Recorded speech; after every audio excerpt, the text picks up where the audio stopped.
Welcome, I'm Specialist Johnny Hudson. This is Soldier's Journal. Thank you for joining us as we cover stories that are about you, the soldier. In this edition, we go to California, where soldiers learn survival skills in the Sierra Nevada mountains. We see how soldiers prep students from the Marshall Islands on how to prepare for the Army. But first, we go down under, where the U.S. and Australian forces are reinforcing their ability to conduct contingency operations at Exercise Talisman Sabre 13. Gail McCabe brings us this report from Queensland, Australia. First Lieutenant Christopher Buckingham says it's all about obstacles and challenges. Setting up the challenges is cool, but I really would rather be jumping. The drop into Australian ground space is a key element in the land force portion of Exercise Talisman Sabre 13, a biannual combined training exercise. 5 C-17s carrying some 400 airborne soldiers traveled non-stop from the Alaska-based 501st Parachute Infantry Regiment. One by one, they jumped into the northeastern reaches of Australia. Hey, how are you doing? The airdrop is just one element in the exercise. We've got U.S. Marines assaulting a beachhead. U.S. and Australian naval forces are patrolling the waters. The air forces from both nations providing logistical support. In all, exercise elements are taking place in a portion of Australia that is comparable to the east coast of the United States. But the real good impact is a military capability impact. It's improving the interoperability between the Australian and the United States Defence Forces. Sponsored by U.S. Pacific Command and executed by U.S. 7th Fleet, the 3-week event brings together almost 30,000 service members. Their common focus, responding to crisis in Southeast Asia. It's the most prevalent area in the world for natural disasters, and there are issues that we're dealing with every day in that realm. So being prepared and responsive to natural disasters, of course, is something that we need to be very focused on. The scenarios are complex, designed to test capabilities of forces on land and sea, and a joint task force looks to be certified. You want to make sure that you're as good as you can possibly be. It's nothing like getting evaluated to improve, and we say in this exercise we're trying to learn every day and get better every single day. Have a learning environment where we can, when we come out of it, we know we can do anything, anywhere. All right, hey, 240, get inside that building. This is the 5th Talisman Sabre exercise to be held, a training event where obstacles and challenges are of mutual benefit. Roger, that's good copy. Gail McCabe, Australia. Another benefit from Exercise Talisman Sabre was the opportunity Alaska-based soldiers received from jumping into the Shoalwater Bay training area. Airman First Class Darren Murphy takes us to the drop zone in Queensland, Australia. Soldiers from Joint Base Elmendorf-Richardson, Alaska made a dramatic entrance into Talisman Sabre 2013. Jumping from a C-17 Globemaster III, the soldiers from the 4th Brigade 25th Infantry Division landed right on target in Shoalwater Bay Training Area, Australia.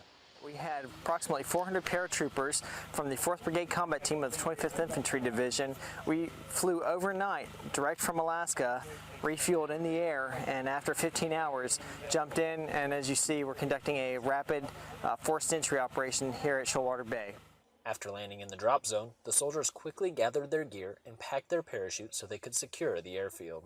The primary purpose of this is to allow for the seizure of Williamson Airfield, or any airfield, which will allow for the movement into theater of follow-on forces via air movement. This will allow for the quick building of combat power in any AO, and will allow for the quick and decisive accomplishment of our higher headquarters mission.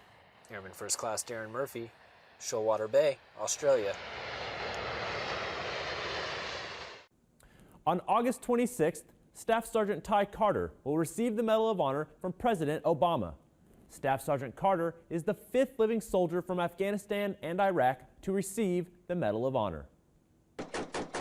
On October 3rd, 2009, in the Hindu Kush Mountains along the Afghanistan-Pakistan border, Combat Outpost Keating was attacked by approximately 300 insurgents. COB Keating was positioned at the bottom of a constricted, bowl-shaped valley. A coordinated and complex attack from all 4 sides had U.S. forces pinned down. Without thinking about his own safety, then Specialist Ty Carter repeatedly resupplied ammunition, provided first aid, killed enemy fighters, and risked his own life to save a fellow soldier that was pinned down by enemy fire. The amount of firepower coming down on us was immeasurable.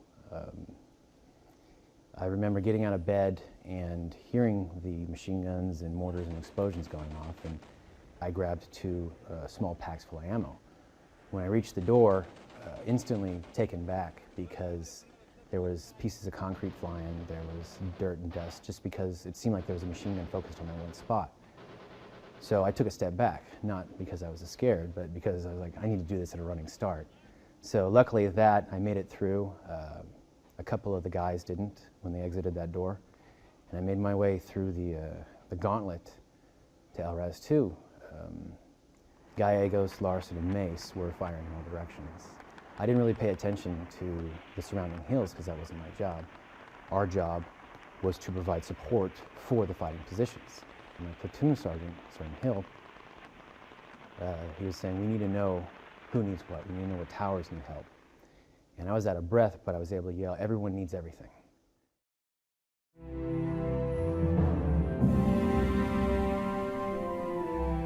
Staff Sergeant Carter will receive the Medal of Honor for his actions during the attack on COB Keating.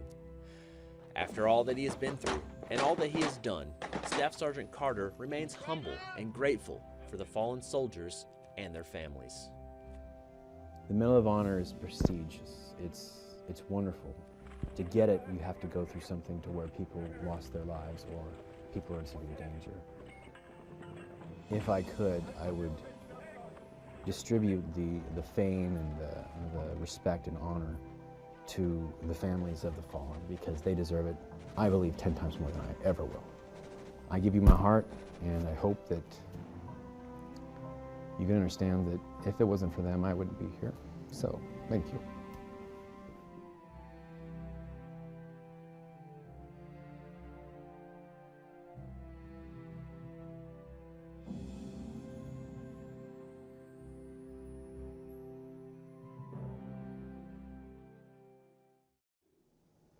Every 2 years, NASA begins the process of selecting potential astronauts. In November 2011, the search began for the class of 2013. Staff Sergeant Jennifer Anderson has more on this story. I think throughout history, humans always had a propensity to explore and to go beyond whatever the confines are that we know. And at one point that was to go across oceans, across lands, and now it's to go beyond our planet. 3, 2, 1, lift off. Since its inception in 1958, NASA has accomplished a wide array of milestones in air and space exploration. In 1969, the first human walked on the moon. Since then, the sky, or rather outer space, has been the limit. This year, NASA selected 8 astronaut candidates from the more than 6,000 applicants who applied, 2 of which are from the Army. I've wanted to be an astronaut longer than I can even remember wanting to be an astronaut. To me, NASA is such an inspiring and unifying organization. We think of NASA as an entity within the United States, but it's really an international cooperation, human beings at their best. And to me, it's really embodies the best of the human spirit throughout the world. To be now selected to represent the Army at NASA, it has put me over the moon. It's far more than I ever expected. I couldn't imagine a more fulfilling way to spend a career in space and serving at NASA than to be able to represent the Army. Majors McLean and Morgan will spend the next 2 years at the home of NASA's astronaut corps, the Johnson Space Center in Houston, Texas. August 12th is our first day, and there's going to be a lot of different aspects to the training. There's Russian language training so we can work with our international partners. There's technical side training on being an astronaut, learning about the organization of NASA, working in robotics, and learning how to do spacewalks. Honestly, at this point, it's so inspiring just to be part of the process. I certainly would put my hand up for any of the missions, Moon, Mars, Asteroid. I can't wait to see what plays out ahead of me over the upcoming years. From Army Broadcasting, I'm Sergeant Jennifer Anderson. After the break, we meet a graphic artist in Gettysburg. And we see a physical therapist who keeps soldiers in the fight. Up next on the Soldier's Journal. Terrorism is an enduring, persistent worldwide threat to our Army and our nation. We must continue to face this threat head on, just like we do all missions. The strength of our defense is our people. The combination of world-class leadership and an actively involved community is the hallmark of our anti-terrorism program. By integrating training, education, leadership, and threat awareness across the force, we present a formidable defense. The Anti-Terrorism Enterprise Portal provides information and resources to help anti-terrorism officers develop and execute effective plans and programs. The Army OneSource website provides information for family members and family readiness groups. Both websites provide information and products to educate the community on iWatch Army, our terrorist watch program. Get involved. Add your strength to better defend against terrorist threats. Army Strong. For official release, a 529 plan is an education savings plan operated by a state or educational plan. It's never too early to start saving for college. Whether it's for your kids or yourself, a 529 college savings plan can offer tax breaks while you fund the future. For help getting started, go to saveandinvest.org and search 529 College Savings. Do the homework, make a plan, save for tomorrow. And that's the bottom line. Recently, I was in Gettysburg for the 150th anniversary of that historic battle, which turned the tide of the Civil War. During my visit, I met an author who was telling the story of the most famous battle that took place during July of 1863. A house divided against itself cannot stand. At the 150th anniversary of the Battle of Gettysburg, there's an enormous amount of historic artifacts, documents, and books. Author Jonathan Hennessy has brought something a bit different and unique to the table. Gettysburg has become a very important symbol, arguably a more important symbol than almost any other battlefield. Jonathan and the artist Aaron McConnell have used Abraham Lincoln's words and graphic art to tell the story of the Civil War to an audience that might not otherwise hear it. How could you represent that visually? I was very attracted to the challenge of that. Army Reserve soldiers from the 304th Psychological Operations Company from Sacramento, California, spent 3 weeks of high-altitude training in the Sierra Nevada mountain range with the Marine Reserve. Not only did these PSYOP soldiers learn mountain survival skills at the Mountain Warfare Training Center, but also learned to train with the Marines on dissemination tactics in elevations ranging from 6,500 to 10,000 feet. At first, we actually got here a little bit early. It was really nice. I think that's a huge advantage for us, especially with the altitude. The base camp is right around 6,500 feet, I believe. So it's pretty significant from where we're at in Sacramento. That gave us a little bit of time to help acclimate, especially when we're here working the Marines, and they like to hump a lot, and they go fast, they go hard. It's a lot harder to catch your breath. Been doing a lot of ruck marches lately, and just catch your breath and mainly just keep going on. It's pretty tough. We got to test out the speakers with our man packs up in the hills. So we took it up pretty hard. We pushed our teams. We found out our range and its elevation, because wherever you go, it's always going to be different depending on the terrain. So it gave us a really good idea of what our capabilities are out here. Other than that, we started on some basic mountaineering here. That's what we've been doing for the last few days. We've been going over some basic knots, Swiss rappel seats. That way when we get in a mountainous environment and you can't just walk everywhere you want to go, there's a mountain in your way, we have to get over it somehow. The nice thing about that is being attached to a unit with the Marines or whoever we are. We have ODA out here, the SEALs, whoever it is, we have to go where they go. So we have to have the same training, and that's why this is really nice. We're able to integrate with the units and get the same training at the same time, which I think is phenomenal, because then we're suffering through it at the same time. We're going through the same hardships, and we're building that camaraderie even before we go downrange. We may never even be attached to them downrange, but honestly, if we do, we're going to have that relationship already set in stone.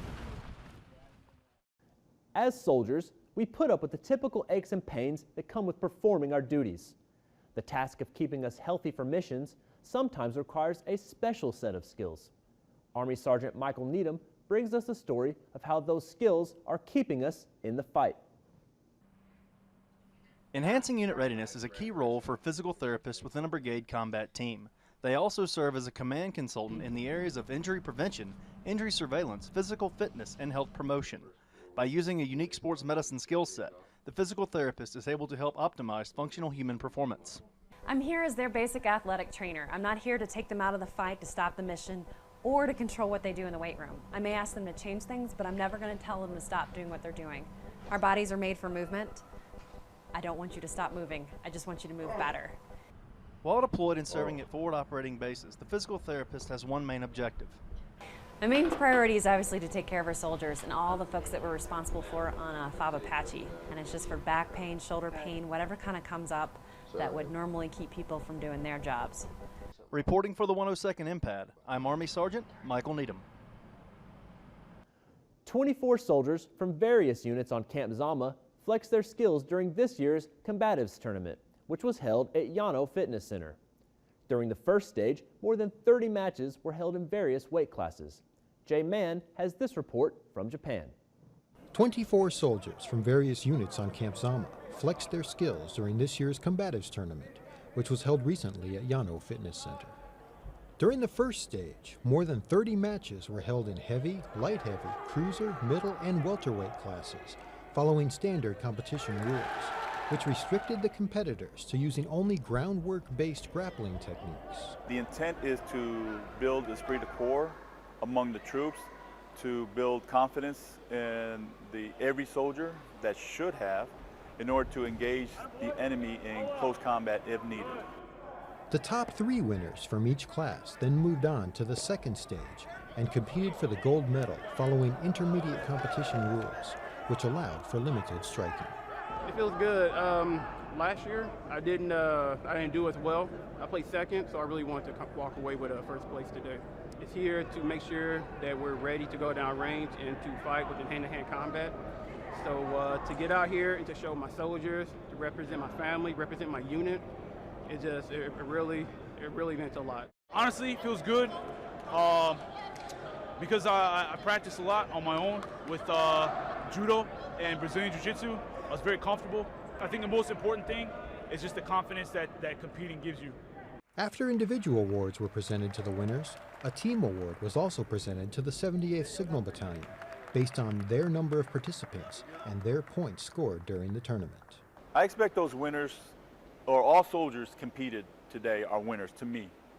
I would expect them to continue doing what they're doing and spread the knowledge of what they've learned, what they've done here amongst the ranks, especially in their units. Reporting for U.S. Army Garrison Japan, I'm Jay Mann. After the break, we'll go around the Army to Colorado to see how soldiers prepare for a catastrophic event. And we'll go to Florida, where a 90-year-old veteran finally receives his medals he earned over 70 years ago.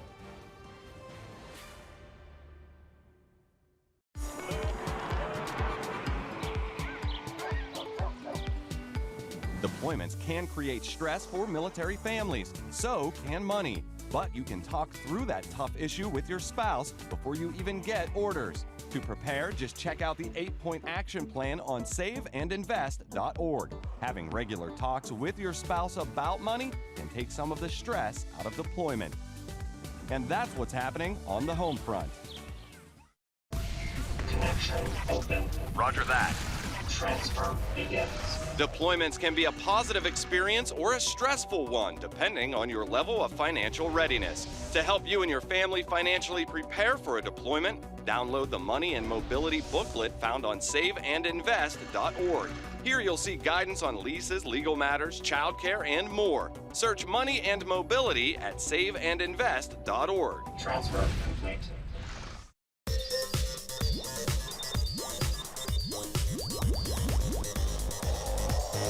An AFN viewer asks, I'm getting GI Bill benefits. Can I earn money while I study? Yes, if you're eligible, you can earn while you learn through the VA's work study program. To see if you qualify, how much you could earn, and what type of work you can do, go to gibill.va.gov and search work study. Benefits questions? Shoot an email to yourbenefits@bma.mil. As we go around the Army, we travel to Colorado, Florida, and Arkansas. But first, we go to West Virginia.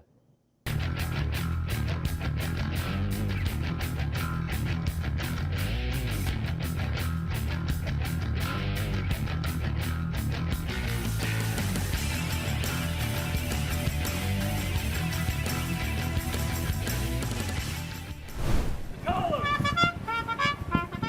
Freedom Field.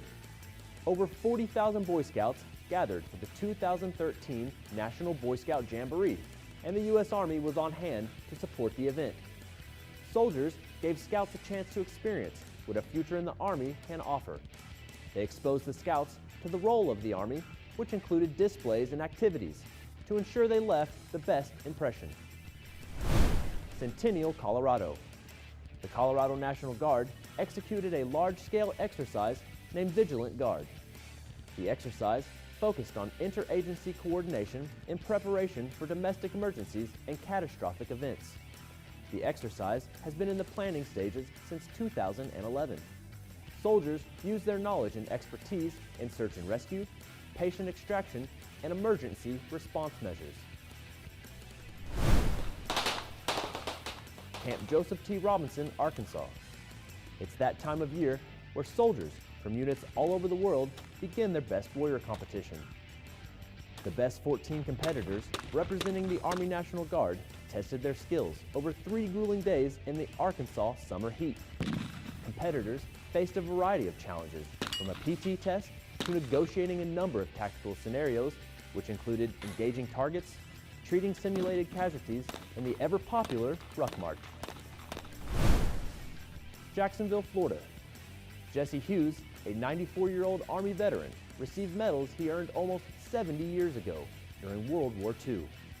He joined the Army in 1941 and served as a radio operator. He was captured by the Germans at the Battle of the Bulge in December 1944 and held as a prisoner of war for 4 months before the British liberated the camp. Colonel Barry Bort, with the 143rd Sustainment Command in Orlando, Florida, presented Mr. Hughes with his 6 medals. And that's a look around the Army.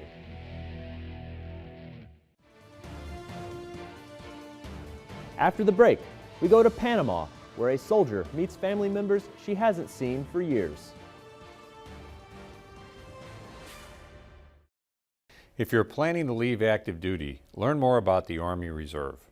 By serving part-time in the Army Reserve, you can build a civilian career and continue your education, and you'll keep most of the benefits you earned on active duty. The Army Reserve has positions in most MOSs in thousands of locations across the country, one close to your new hometown. Stay Army strong. Contact your Reserve Component Career Counselor today or visit goarmyreserve.com. My name is Major Jeff Hall. I've seen how deadly combat can be. It was the second tour that I started to feel it grinding down on me. When I came back, I became more and more distant. My anger from work would carry over. Never physical. I didn't want them to be part of what was going on with me. It wasn't until Colonel Pinnell noticed, and he helped me find the right program, and it helped us. So don't be afraid to come forward if you have trouble.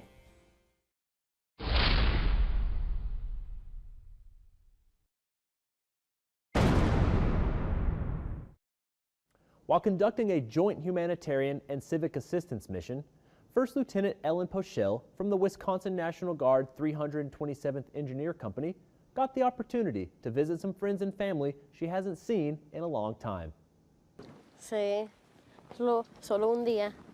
For most soldiers, the opportunity to deploy to a foreign country and participate in a real-world training exercise is a highlight of a military career. But not many soldiers get the chance to visit with family and relatives from one's birthplace while deployed.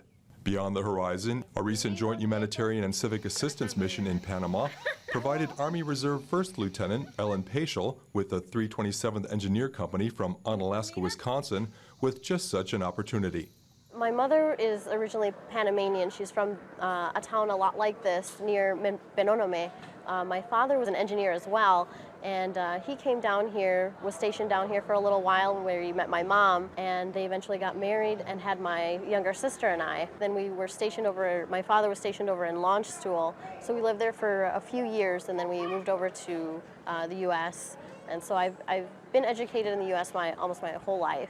Lieutenant Paschel was thrilled not only about deploying here and working in the small village of Achote, not far from where she was born, but also about the opportunity to give something back. I just want to continue this. I mean, this is the first time I've actually been able to come back to Panama, not just to visit family, but to give back. And it's that feeling of giving back that I'm going to take with me. While to some, Wisconsin and Panama may seem like worlds apart, for this Army Reserve lieutenant, that distance was easily bridged with Army training and family memories. Reporting for Army South, I'm Frederick Hoyt.